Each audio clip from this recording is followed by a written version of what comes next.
Welcome to Bitter Reality Brewing. Today we've got something exciting for you. Don't forget, like, subscribe. Thank you again for all the sharing and support. Greatly appreciate it. Today we're doing an oyster stout. Yes, we're brewing with oysters. Have I ever shucked an oyster? Not that I can ever recall. Have I eaten oysters? Yes. Prefer them cooked. Don't like them raw.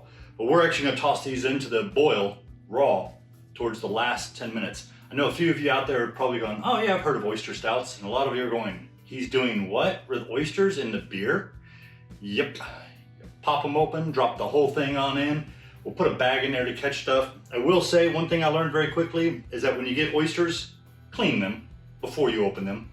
I had something look like a sea anemone stuck on one, lots of little bits of seaweed or other things stuck to them. Just clean them up a bit. Realized I paid for two that I never got. Kind of annoying, but these are from a farm-raised sanctuary or estuary, whatever you want to call it, for oysters.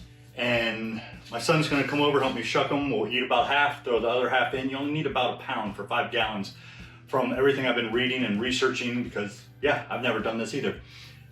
We've got a pretty reasonable grain bill here. We're doing an Imperial, which I kind of woke up this morning and thought, you know what, maybe I should kick the ABV down a little. But it doesn't matter because I already prepped everything and everything's mixed, so we're going to go ahead with it. It's a stout. It's an Imperial stout, so I had to go with my Maris Otter. We got 8 pounds of Maris Otter, 1.5 pounds of just good old oatmeal. And we got 1.5 pounds of Munich. I pretty much kept with our red velvet stout recipe. I just modified it a little bit. So kind of bring out a little darker hint roast and also kicking the ABV up considerably. We've got 3/4 pound of chocolate wheat, 3/4 pound pale chocolate malt. Trying not to get too much of a roasted flavor in there, but then I added a little hint of it. 8 ounces of British dark crystal, which sits at about 120, and 2 ounces of black patent. I've got so much of that stuff. I just throw 2 ounces in here, just get rid of it, bring up the darkness a little, add a hint of roast. Also, I'm looking to add 1¼ ounces of Nugget hops at 90 minutes for the bittering to kind of balance things out.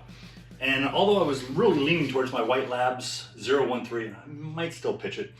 I have this Belgian dark ale from Omega 040. I'm dying to use it. I'm reading about it.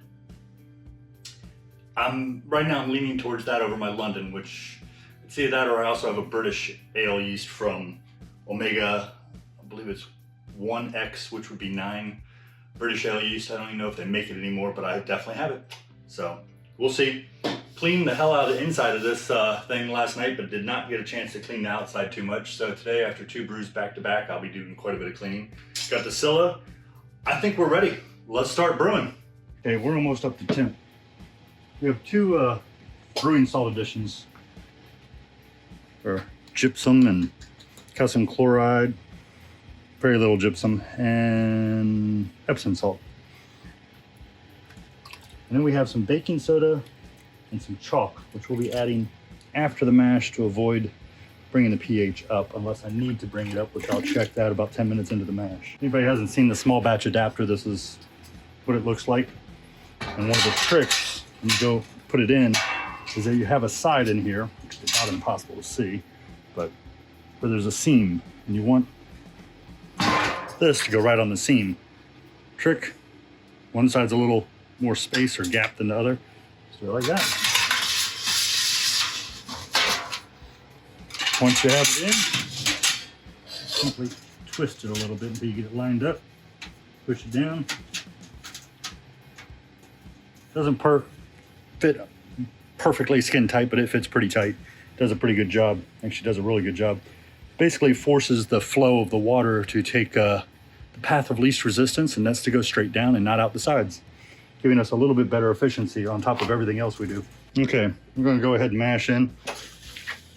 I'll drop the power down to about 65% like I did yesterday once things get going. I just tossed in a big cup of rice hulls since we've got oatmeal and wheat in here.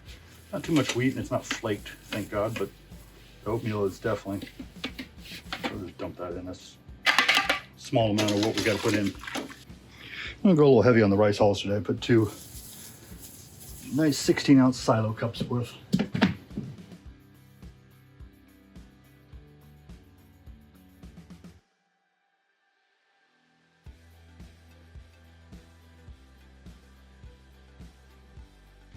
Okay, I just lowered the power to 65%. Did really well yesterday, so we'll go for that today and leave it there. Be the new standard until I have any weird issues, then we'll change it from there. Okay, we're gonna let this go for 75 minutes, then we'll raise it up to 168 Fahrenheit for 10 minutes and sparge out. Okay, the mash got a little stuck. So turn it off for a minute, let it drain down, but it's time. We're gonna kick it up to 168. And there we go. We'll get there shortly and we'll be there for 10 minutes and then start heating up the sparge water here real quick.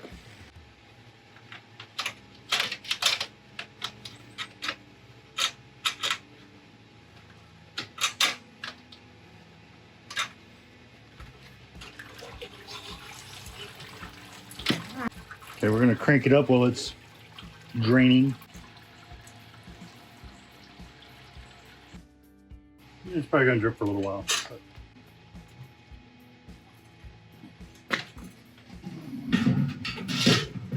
And go ahead and drop our, should we say, base water additions in. Baking soda and chalk. They like to foam up, so okay, we can foam up, it's good. Baking soda does it to me usually every time. Definitely have a little more foam, but not a lot. Just scraping the bottom. Smells a little funky, but that might be all the baking soda on top. Okay, we're at 206 Fahrenheit. This is where you got to start watching to make sure you don't end up with a boil over or like we had the other day, almost a foam over. I've already rubbed the bottom, made sure nothing's sticking to the bottom. 2 brews back to back. I'll have to not only clean the inside just as good as I did yesterday, maybe better, but the outside needs a little cleaning too. Here we go, the foam, the battle of the foam, so we don't end up with a foam over.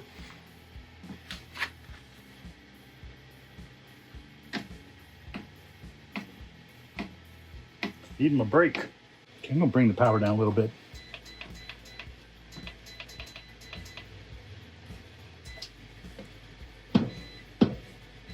There we go, it's starting to fall. I'm gonna fight a constant foam over today like I did yesterday. Drop it down a little more.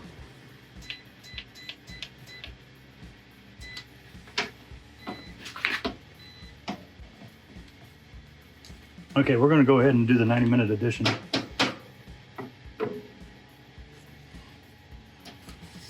I might just put the oysters in there. I got 1 1.25 ounces of Nugget, or Nugget, however you want to say it. For some reason, between that, Southern Cross, Fugels, and a few others, they always remind me of British beers. And since 2 of the 3 yeasts I was considering are British, it works really well. Belgium's not that far if I'm using the Belgian yeast. Okay, we got a 90-minute boil. We'll return here shortly before the end of the boil. Okay, we've got the last oyster here. Let's see if we can do this on camera. There we go.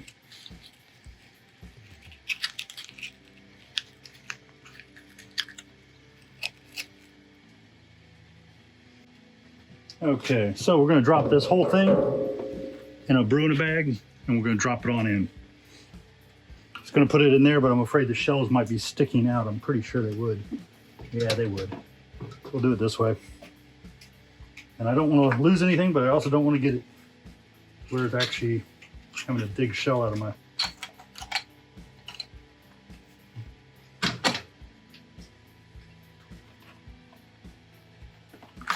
There we go. It's all in there.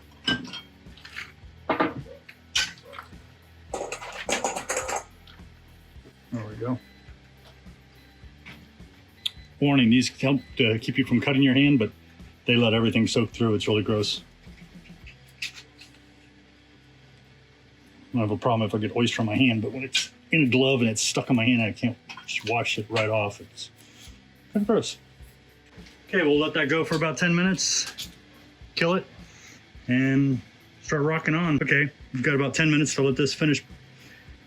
In about 5, I'm gonna drop the Whirlfloc tablet, which is already crushed, and then I got some yeast nutrient. We'll drop that in there. Okay, keeping it simple.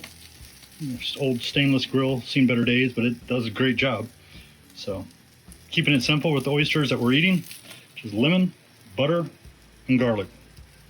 And let them cook in the half shell there for a little while until they're done, and chow. And we'll cook some fry some coconut shrimp, and I'm not sure if I want to make french fries or roasted potatoes, but we'll figure it out. And here's the finished product. As you can see, one's missing. I already ate it. Really good. A little Irish butter, a little lemon, a little garlic.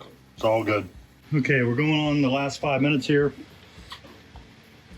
And yes, I'm gonna go get the Jaded Scylla. Just drop it in at the end.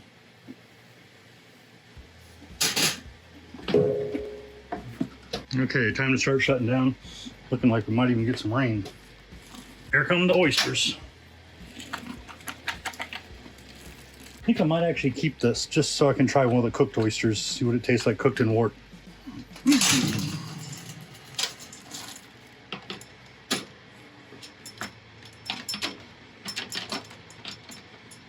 There we go. Here we go. We'll start chilling. And there we go. Temperature should be dropping quite rapidly now. I know it's kind of disgusting, but it's an oyster cooked in a stout bath. It's actually not bad. It's just a little weird, but not bad. So we're doing a stout, the 12 Days of Christmas, clown shoes, pecan pie porter. So I figured I'd try it.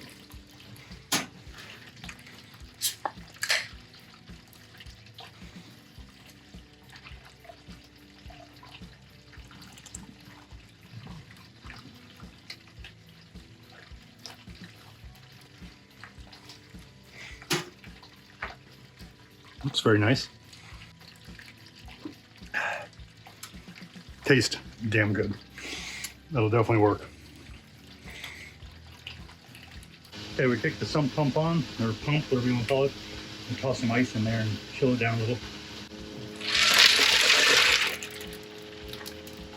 Okay, I'm gonna call it. That's pretty freaking cool. We're good. We'll transfer it, bring it in, and pitch the yeast. Okay, it's time to pitch the yeast. Got it oxygenated, we've done the hydrometer, we've got a tilt in there, we're rocking and rolling. Our brew house efficiency was actually a little low compared to where I thought it might be, but that's okay. We ended up at about 77 something percent, puts us up around 8.4, 8.5 on the ABV, which is a little higher than I kind of expected. So I wasn't expecting the brew house efficiency to be that high, but I did expect it to be a little high. It was looking like it was 81%, but you have to keep in mind that we were looking for 5¼ gallons, and we only got 5. So technically that impacts our brew house efficiency negatively if you're measuring it for 5¼ because that additional volume isn't there, which means, of course, you're gonna have a higher original gravity because you have less water. You basically boiled down more of the sugars and have less water. So instead of sitting at 5¼ we're sitting right at about 5 gallons. 77, 77.6, however you want to look at it, which still puts us at, instead of 8%, we're at 8.5%. So this is definitely an Imperial Oyster Stout. I could have called it many things, but Imperial just seems to be just fine. I'm okay with that, Imperial Oyster Stout. I was also looking to pitch the Belgian, but I was really considering the dark. I got this British 048 Omega that just sounded really nice. I've never used it. I was kind of dying to use it. I haven't used the Belgian dark either. And I love my London 013. It makes a great yeast for IPAs, stouts. It's amazing. It allows the maltiness, if you like malty. It allows the maltiness while not subduing the hops. So you get that hop bitterness, the hop aromas, hop flavor, and it allows your malts to stand out. Yeah, I was cleaning the bag that has the oysters in it and I got it everywhere. So I know you've seen this game before. The reason I'm going with the Belgian dark, which is Omega 40, is because the British Omega and the White Labs 13 alcohol tolerance is 10%. 10% is the high, and I know sometimes it can go a little higher, but 10%. Plus the temperature on the British one is right at 70, and I have a problem sometimes keeping it at 70. Sometimes I've spiked 71, 72. So I'm gonna go with the actual Belgian dark, which is Omega Labs 40 or 040, Reason is it goes up to 12%, so I know I have a little more room to play.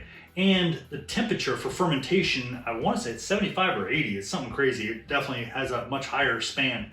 So I'm going to ferment hopefully around 68 to 72. It'll probably sit closer to 72. We're going to go with the Omega, and I know you've seen this rodeo before, but there we go. The yeast is already settling out. Oh, smells good though. Definitely smells good. So this will actually be kind of a Belgian stout, American flair, and some oysters. Which the oysters, we cooked them, we ate them. Oh my God, they were really good.